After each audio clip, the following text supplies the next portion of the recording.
कहानी की शुरुआत में हम एक लड़की को प्रेयर करते हुए घर की साफ सफाई करते हुए देखते हैं। फिर अचानक उसे किसी के होने का एहसास होता है, इसलिए वो लाइट ऑन करती है पर उसे कोई नहीं दिखता। फिर जैसे ही वो लाइट ऑफ करती है तो उसे एक बुढ़िया दिखती है जो लाइट ऑन होते ही वापस गायब हो जाती है। ऐसा कई बार होता है और आखिर में वो बुढ़िया उस लड़की की ओर दौड़ने लगती है, जिससे डर कर वो लड़की घर से बाहर भाग जाती है, पर एक साया उसका पीछा करता है। नेक्स्ट सीन में बो योंग नाम की लड़की को दिखाया जाता है। कॉल पे उसकी मैडम उसे समझाती है कि अब से तुम उस बुढ़िया की केयर टेकर हो, तुम्हें उस बुढ़िया का अच्छे से ध्यान रखना होगा, साथ ही तुम्हें अपने मकसद को भी याद रखना है। मैंने तुम्हें वहाँ वो बेशकीमती डायमंड रिंग ढूंढने को भेजा है जिसे वो बुढ़िया कहीं छुपा कर रखती है। उस रिंग की कीमत $30 मिलियन है। अगर तुम अपने मकसद में कामयाब हो जाती हो तो मैं तुम्हारा सारा कर्ज माफ कर दूंगी। बो योंग कुछ ही देर में उस बुढ़िया के गांव पहुंच जाती है। वो अपने भारी बैग के साथ आगे बढ़ती है जहां उसे काफी भीड़ दिखाई देता है। दरअसल गांव के लेक से पुलिस को एक लड़की की लाश बरामद हुई थी। वहां एक छोटा बच्चा पेड़ के पीछे से छुपकर बो योंग को देखता है और भाग जाता है। गांव का एक आदमी बो योंग से कहता है कि ये जगह बाहरी लोगों के लिए अच्छी नहीं है, पता नहीं लोग यहाँ क्यों मरने के लिए आ जाते हैं। बो योंग उसकी बात को अनसुना करते हुए आगे बढ़ती है। अगले सीन में बो योंग मिस किम और उस बुढ़िया के साथ बैठी होती है। दरअसल वो बुढ़िया मिस किम की आंटी है और उनका नाम मिस वैंग है। मिस किम बो योंग की डॉक्यूमेंट चेक करती है और बताती है कि मेरी आंटी का सारा सिस्टम हिला हुआ है, उन्हें बच्चों से सख्त नफरत है, इसीलिए इस घर में बच्चे अलाउ नहीं है। पर तभी हम बो योंग के बैग को हिलते हुए देखते हैं, साथ ही उसमें से एक बच्ची की उंगलियां बाहर निकलती है जो बैग को खोलने की कोशिश कर रही थी। मिस किम बो योंग को सारा घर दिखाते हुए अपनी आंटी के बारे में बताती है कि मेरी आंटी को नींद नहीं आती, इसलिए वो रात भर भूतों की तरह भटकती रहती है। वो जल्दी किसी पे भरोसा भी नहीं करती, इसलिए वो अपनी चीजें छुपा कर रखना पसंद करती है। दरअसल उन्हें डिमेंटिया नाम की बीमारी है। इस बीमारी में लोग बच्चों की तरह हरकतें करने लगते हैं। तभी इन्हें बर्तन गिरने की आवाज आती है। मिस किम गुस्से में बाहर आती है। उनके डर से वो बुढ़िया दूसरे कमरे में खुद को बंद कर लेती है। मिस किम बो योंग से कहती है कि तुम मेरी आंटी का अच्छे से ख्याल रखना, मैं सिर्फ संडे के संडे इनसे मिलने आ पाती हूँ। मिस किम के जाते ही बो योंग जल्दी से अपने कमरे में आती है और अपना बैग खोलती है जिसमें कपड़ों के अलावा कुछ नहीं था। बो योंग घबरा जाती है क्योंकि वो अपनी बेटी डेजियोंग को बैग में छुपा कर लाई थी। कुछ ही देर में डेजियोंग भागते हुए आती है और अपनी माँ के गले से लग जाती है। दरअसल डेजियोंग को ADHD नाम की बीमारी है जिसकी वजह से उसका दिमाग पूरी तरह से विकसित नहीं हो पाया। बो योंग अपनी बेटी को बार बार समझाती है कि इस घर में एक खतरनाक बुढ़िया रहती है, तुम्हें उसकी नजरों से बचकर रहना होगा। अगर तुम चिप कर रहोगी तो मैं तुम्हें बहुत जल्द एक डॉल हाउस दिलवाऊंगी। इसके बाद बो योंग बुढ़िया की देखभाल में जुट जाती है। वो उस बुढ़िया से बात करने की बहुत कोशिश करती है पर बुढ़िया पता नहीं किस घमंड में थी, वो उसकी बातों का जवाब ही नहीं देती। रात में घर का एक वॉलपेपर उखड़ जाता है। बो योंग उसे ठीक करने की कोशिश करती है तो उसके हाथ में चिपचिपा सा फील होता है। तभी पीछे से बुढ़िया आकर उसे डरा देती है। वो बुढ़िया कहती है कि क्या तुम अपने साथ किसी को लाई हो? अगर लाई हो तो उसे अच्छे से छुपा कर रखो। अगली सुबह बुढ़िया पूरे घर में घूम घूम कर जांच करती है। बो योंग उसे समझाती है कि इस घर में हम दोनों के अलावा कोई नहीं है। फिर बुढ़िया उसे एक बंद कमरे में ले जाती है जहाँ सालों से साफ सफाई नहीं हुई थी। बो योंग कमरों की सफाई करने के बहाने वो डायमंड रिंग ढूंढना शुरू करती है। उसे डायमंड तो नहीं मिलता मगर एक बुक जरूर मिलता है जिसमें सु योंग लिखा हुआ था। साथ ही उस रूम में बच्चों की काफी चीजें थी। बो योंग नोटिस करती है कि उसकी बेटी डेजियोंग दीवार पर एक डरावनी सी ड्राइंग बना रही है जिसमें एक बच्ची का भूत जंगल में खड़ी है। ये देखकर बो योंग डर जाती है। उसी वक्त मिस किम बो योंग को कॉल करती है। बो योंग उससे बात करती है और इस दरमियान डेजियोंग घर से बाहर निकल जाती है। बो योंग फोन छोड़कर अपनी बेटी को वापस लाने जाती है। बो योंग लेक तक पहुंच गई थी। लेक में बुलबुला उठते देखकर बो योंग सहम जाती है। उसे लगता है कि डेजियोंग लेक में डूब गई, मगर ऐसा नहीं था। वो पीछे खड़ी होकर हंस रही थी। बो योंग जब डेजियोंग को देखती है तो उसे काफी समझाती है। अगले सीन में बो योंग बुढ़िया को एक कमरे में बंद कर देती है। फिर वो अपनी बेटी को नहलाने के लिए बाथरूम में ले जाती है, जहाँ उन्हें वाटर होल में बाल फंसे हुए दिखते हैं। वो यूं बाल निकालकर वाटर होल साफ करने लगती है। तभी उन्हें बाहर से अजीब सी आवाजें आने लगती है। वो यूं अपनी बेटी को बाथरूम में ही छोड़कर बाहर जाती है। बाहर उसे वही बच्चा मिलता है जो पेड़ के पीछे छिपकर बोयोंग को देख रहा था जब वो इस गांव में आई थी। वो बच्चा बोयोंग से घर के अंदर आने की इजाजत मांगता है, जिसके लिए बोयोंग मना कर देती है। तब वो बच्चा कहता है कि मुझे अंदर आने दीजिए, मैं आपकी बेटी को परेशान नहीं करूंगा। बोयोंग सख्ती से मना करती है कि यहाँ मेरे और मकान मालकिन मिस वैंग के अलावा और कोई नहीं रहता, तुम्हें अपने घर चले जाना चाहिए। जिस पर वो बच्चा कहता है कि आपको भी अपनी बेटी के साथ अपने घर चले जाना चाहिए। बच्चे की अजीब बातें सुनकर बोयोंग दरवाजा बंद कर देती है। दूसरी तरफ बाथटब पानी से भर चुका था। पानी ओवरफ्लो होकर पूरे बाथरूम में भर रहा था। पानी का रंग भी गंदा हो गया था। तभी अचानक बाथटब से एक डेमोनिक एंटिटी बाहर आती है और वो डेजियोंग को अपने साथ बाथटब में खींच लेती है। बोयोंग जब वापस आती है तो डेजियोंग को बाथरूम में ना पाकर घबरा जाती है। वो उसे ढूंढते हुए बुढ़िया के रूम तक जाती है, जहाँ से चाइनीज भाषा में कुछ आवाजें आ रही थी। फर्श पर पानी गिरा हुआ था। अचानक दरवाजे के नीचे से एक जख्मी हाथ बाहर आता है और वापस अंदर चला जाता है। बोयोंग दरवाजा खोलकर अंदर आती है तो देखती है कि कमरा तहस नहस हो रखा है। बुढ़िया खिड़की से बाहर झांक रही है। वो जब बोयोंग को देखती है तो उसे पकड़कर जोर जोर से हिलाने लगती है और फिर उसे गिरा देती है, जिससे बोयोंग बेहोश हो जाती है। कुछ देर बाद जब वो होश में आती है तो देखती है कि बुढ़िया कमरे से गायब है। बोयोंग बुढ़िया की फिक्र छोड़कर अपनी बेटी को पूरे घर में ढूंढने लगती है। घर की लाइट फ्लिकर हो रही थी, साथ ही बच्चे की रोने की आवाज भी आ रही थी। कई बार ऐसा होता है कि बोयोंग के पीछे से एक बच्ची भागते हुए पार होती है, जिसने व्हाइट फ्रॉक पहन रखा था। एक कमरे में बोयोंग देखती है कि बुढ़िया बैठी हुई है और उसके हाथ में एक बच्चा है। बोयोंग धीरे धीरे पास जाती है और देखती है कि बुढ़िया बोयोंग की बेटी को ही खिला रही थी। ऐसा लग रहा था जैसे बुढ़िया ने बोयोंग के बेटी को अपने वश में कर लिया है, क्योंकि वो बुढ़िया से दूर नहीं होना चाह रही थी। बुढ़िया भी डेजियोंग को अपनी बेटी की तरह प्यार कर रही थी। बोयोंग उसे अपनी बेटी छीन लेती है। वो देखती है कि डेजियोंग के गले में एक चाबी वाला नेकलेस लटका है। अचानक बुढ़िया चाइनीज भाषा में कुछ बकने लगती है, जो बोयोंग के सर के ऊपर से पार होता है। इसके बाद बुढ़िया डेजियोंग के साथ हाइड एंड सीक खेलना चाहती है। तब बोयोंग एक शर्त रखती है, जिसके मुताबिक बुढ़िया बच्ची के साथ खेल तो सकती है, पर उसे मिस किम के सामने अपना मुंह बंद रखना होगा। बुढ़िया राजी हो जाती है। एक तरफ बुढ़िया डेजियोंग के साथ खेल रही थी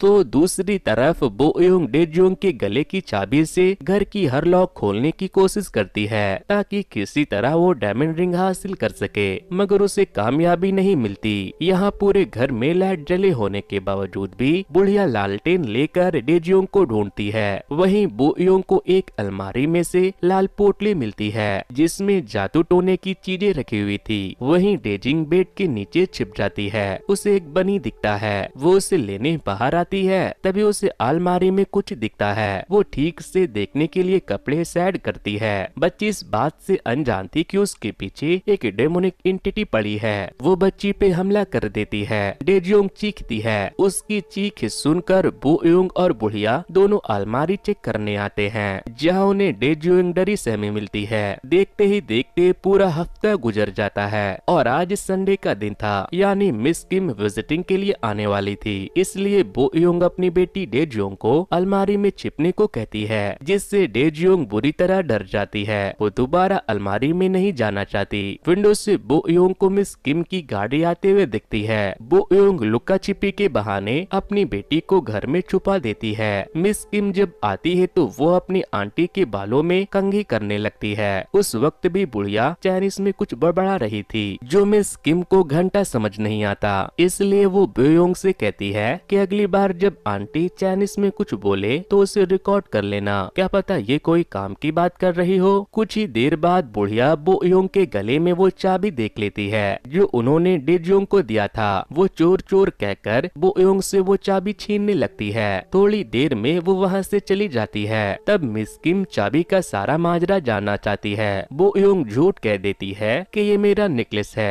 आपकी आंटी हमेशा मुझसे कहती रहती है कि इस घर में एक बच्ची है और ये नेकलेस उसी का है। मिस किम कहती है कि वो पागल है। पिछले 6 केयरटेकर को भी वो यही कहानियां सुनाती रहती थी। मिस किम के जाने के बाद एक बार फिर से बो योंग डायमंड रिंग की तलाश में जुट जाती है। इस तलाश में बो योंग के हाथ एक डायरी लगती है जिसमें काले जादू के बारे में चीजें लिखी हुई थी। इससे पहले कि बो योंग उसे पढ़ती, उसे किसी के होने का एहसास होता है। कुछ देर बाद बो योंग बुढ़िया के कमरे में जाती है तो हैरान हो जाती है क्योंकि वहाँ बुढ़िया डेजियोंग को एक मरे हुए चूहे से खिला रही थी। वो पहले तो बुढ़िया को डांटती है और फिर अपनी बेटी को। डांट सुनकर थोड़ी देर के लिए डेजियोंग की सांसें रुक जाती है और फिर वो जोर जोर से रोने लगती है। ये देखकर बो योंग का दिल पिघल जाता है। वो उसे गले से लगा लेती है, फिर भी डेजियोंग रोना बंद नहीं करती। तब बुढ़िया बच्ची को गले से लगाकर बो योंग को खरी खोटी सुनाती है कि वो एक अच्छी माँ नहीं है, उस बच्ची की फीलिंग की परवाह ही नहीं करती। फिर रात में बो योंग जब लेटे लेटे डायमंड रिंग के बारे में सोच रही थी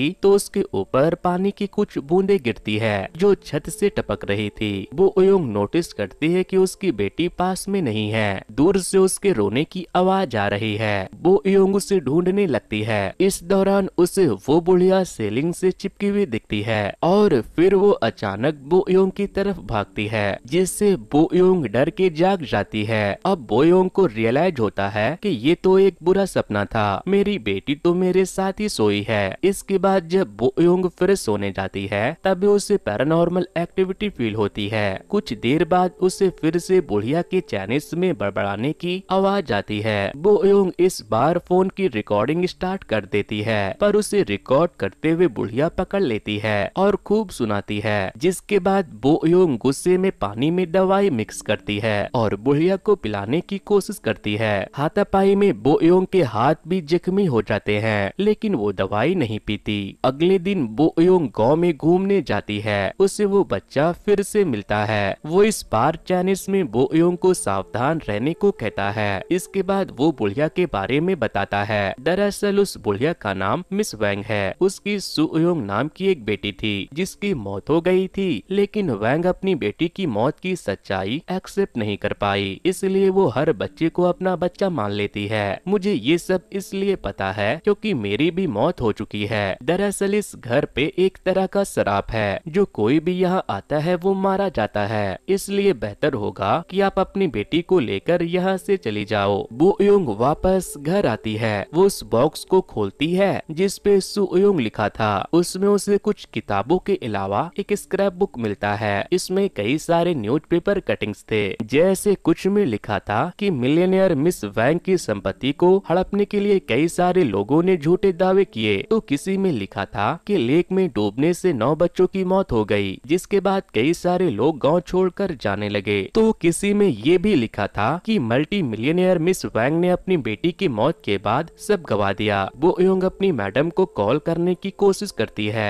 पर उसके फोन में नेटवर्क नहीं था, इसलिए वो गांव में घूम घूम के नेटवर्क ढूंढने लगती है। उसे लेक के किनारे एक कपल मिलता है। बो योंग के पूछने पे वो उसे बताते हैं कि कुछ दिन पहले एक केयर टेकर की इस लेक में डूबने से मौत हो गई थी। हम उसी की आत्मा के शांति के लिए रिचुअल परफॉर्म कर रहे हैं। फिर जब उन्हें पता चलता है कि कुछ दिनों से बो योंग मिस वैंग के घर में अजीब अजीब चीजें देख रही है तो वो उसे एक खास स्टिक देते हैं। इस स्टिक में भूत प्रेत को दूर रखने की ताकत थी। इसके अलावा वो कपल बो योंग को बताता है कि मिस किम मिस वैंग के दौलत को हड़पना चाहती है, इसलिए वो तुम्हारी तरह शहर से नई नई लड़कियों को केयरटेकर बनाकर लाती है। पर सच्चाई तो ये है कि मिस वैंग बीमार नहीं है बल्कि वो पुजेस है। इस वजह से उनके घर में अजीब अजीब चीजें होती है और उनकी सारी केयरटेकर मारी जाती है। बो योंग डरते हुए मिस वैंग के घर जाती है। घर पर डेजियोंग डरी हुई थी और मिस वैंग कहीं दिखाई नहीं दे रही थी। बो योंग को मिस वैंग की फिक्र होती है। वो अपनी बेटी को लुका छिपी के नाम पे अलमारी में छिप जाने को कहती है और खुद मिस वैंग को ढूंढने जाती है। उसे मिस वैंग लेक में मिलती है। उनकी सांसें नहीं चल रही थी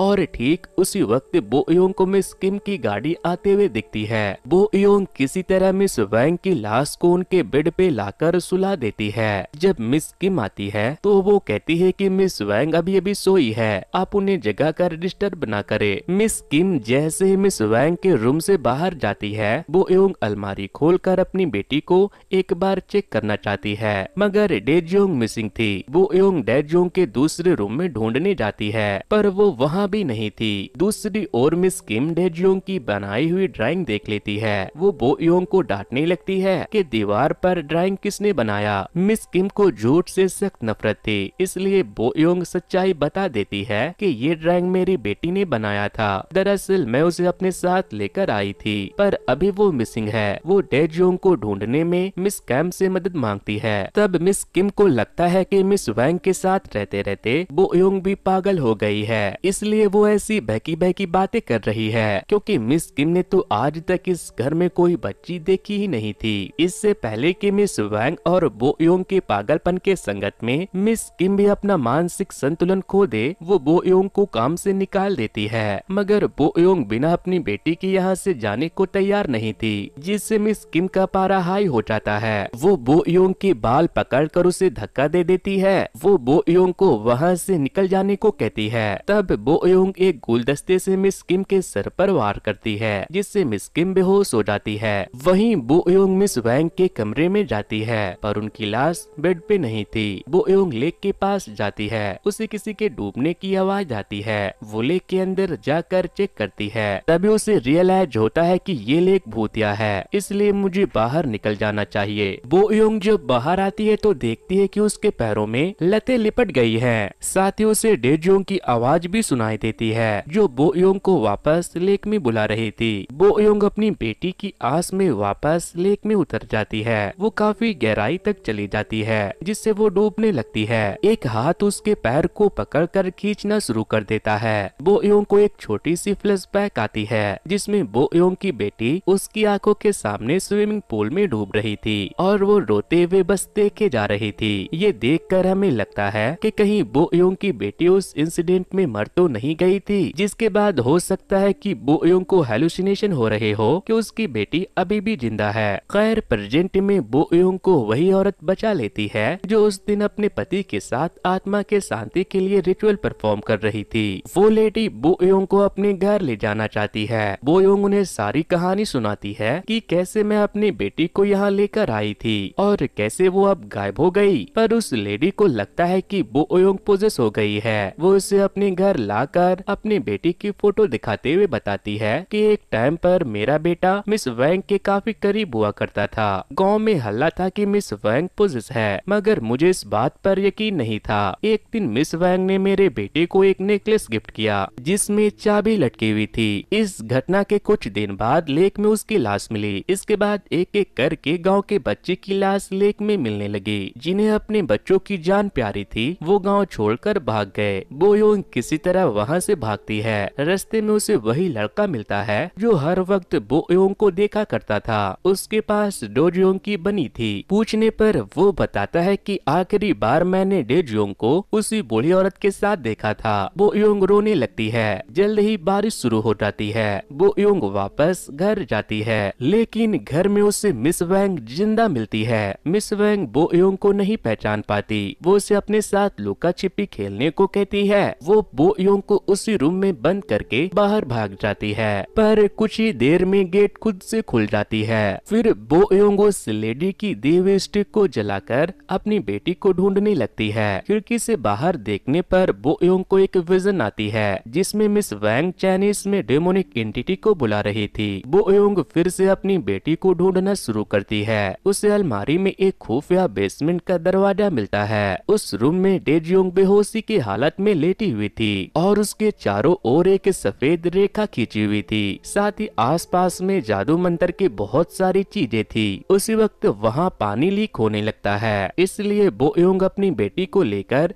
भागने लगती है। अब तक मिस किम को भी होश आ गया था। बो योंग जैसे ही बाहर निकलती है, मिस किम उससे वो चाबी लेकर उस खुफिया बेसमेंट में चली जाती है। बो योंग मिस किम के गाड़ी से भागना चाहती थी, मगर मिस वैंग कहती है कि बाहर खतरा है, पर बो योंग उसकी बातों में नहीं आने वाली थी। इधर मिस किम को उस खुफिया कमरे में वो बेसकीमती डायमंड रिंग मिल जाती है, जिसे पाकर मिस किम काफी खुश होती है। पर उनकी ये खुशी ज्यादा देर तक नहीं टिकती, क्योंकि जल्द ही डेमोनिक एंटिटी मिस किम को अपने साथ ले जाती है। वही मिस वैंग के लाख मना करने के बाद भी ही बोयोंग अपनी बेटी को लेकर गाड़ी से जाने लगती है। रास्ते में वो अपनी मैडम को कॉल करती है जिसने उसे यहाँ भेजा था। बोयोंग उसे सारी बात बताती है, लेकिन उसकी मैडम बिना रिंग के वापस आने से मना करती है। मैडम से बहस करने की वजह से बोयोंग का ध्यान भटक जाता है और उसकी गाड़ी का एक्सीडेंट हो जाता है, वो भी लेक के ठीक पास में। गाड़ी में एक बच्ची की आत्मा इन्हें डराती है, जिससे डेजियोंग डरकर गाड़ी से उतरकर भागना शुरू कर देती है। बोयोंग अपनी बेटी के पीछे जाती है, लेकिन बहुत जल्द डेजियोंग बोयोंग के आंखों से ओझल हो जाती है। लेक के नजदीक जाने पे बोयोंग को दिखता है कि डेजियोंग लेक में कूद रही है। उसे बचाने के लिए बोयोंग भी कूद जाती है। बोयोंग अपनी बेटी को बाहर लाने की कोशिश करती है, लेकिन तब उसे पता चलता है कि ये उसकी बेटी नहीं बल्कि डेमोनिक एंटिटी है जो बोयोंग के कसकर जकड़ लेती है। इस सिचुएशन में मिस वैंग पता नहीं कहां से भगवान की तरह आ जाती है। वो उस डेमोनिक एंटिटी को अपनी ओर मोड़ लेती है और बोयोंग को जल्दी से भागने को कहती है। वो डेमोनिक एंटिटी मिस वैंग को अपने साथ लेक के गहराई में ले जाती है। अब सुबह हो जाती है। बोयोंग लेक से बाहर निकलती है तो उसे उसकी बेटी सामने दिखाई देती है। बोयोंग इमोशनल होकर उसे गले लगा लेती है। आज पहली बार डेजियोंग बोलना शुरू करती है। वो रोते हुए कहती है कि उस ओल्ड लेडी का क्या हुआ मम्मी, क्योंकि डेजियोंग उनसे अटैच हो गई थी। इसके बाद सीन एक महीने बाद शिफ्ट होती है। बोयोंग ने जो वीडियो रिकॉर्ड किया था वो एक बंदे को दिखाती है। वो मिस वैंग के बातों को ट्रांसलेट करता है और बताता है कि मिस वैंग को शायद कुछ शैतानी ताकतें दिखती थी। वो चाइनीज में उसे भगाया करती थी ताकि वो बच्चों को नुकसान न पहुंचाए। इसके बाद हमें एक फ्लैशबैक का सीन दिखाया जाता है जिसमें बोयोंग मिस वैंग की वीडियो रिकॉर्ड कर रही थी। मिस वैंग को बोयोंग के पीछे अपनी बेटी की गोश्त दिखाई देती है। वो उसे ही चाइनीज में डांटती है, साथ ही वो उसे और बच्चों को नुकसान पहुंचाने से मना करती है। इसके बाद हमें मिस वैंग की लाइफ की छोटी सी एक झलक दिखाई जाती है। जब मिस वैंग यंग थी वो अपने काम में बिजी रहती थी, लेकिन फिर भी वो अपनी डॉटर की मनपसंद गेम हाइड एंड सीक खेलना नहीं भूलती थी। एक दिन मिस वैंग अपनी बेटी के साथ हाइड एंड सीक गेम खेल रही थी। मिस वैंग की बेटी पेड़ के पीछे छिपी थी, मगर पैर स्लिप करने की वजह से वो लेक में गिर गई। मरने के बाद वो घोस्ट बन गई। जो भी कोई बच्चा मिस वैंग के पास आता तो उनकी बेटी की आत्मा उससे जेलस हो जाती और उस बच्चे को मार डालती। बच्चों को बचाने के लिए मिस वैंग अपने घर में जादू टोना किया करती थी, पर लोग उन्हें ही गलत समझते थे। इसी के साथ ये मूवी यहीं पर खत्म हो जाती है। दोस्तों ये हॉरर स्टोरी आपको कैसे लगी हमें कमेंट करके बताना। वैसे दोस्तों कुछ दिनों पहले ही मैंने कैसे ही मूवी की स्टोरी को एक्सप्लेन किया था। अगर आप लोगों ने उसे नहीं देखा है तो वॉच नेक्स्ट पर क्लिक करके उसे जरूर से देख लेना। सो वेल गाइस आज के वीडियो में इतना ही। Thanks to good bye.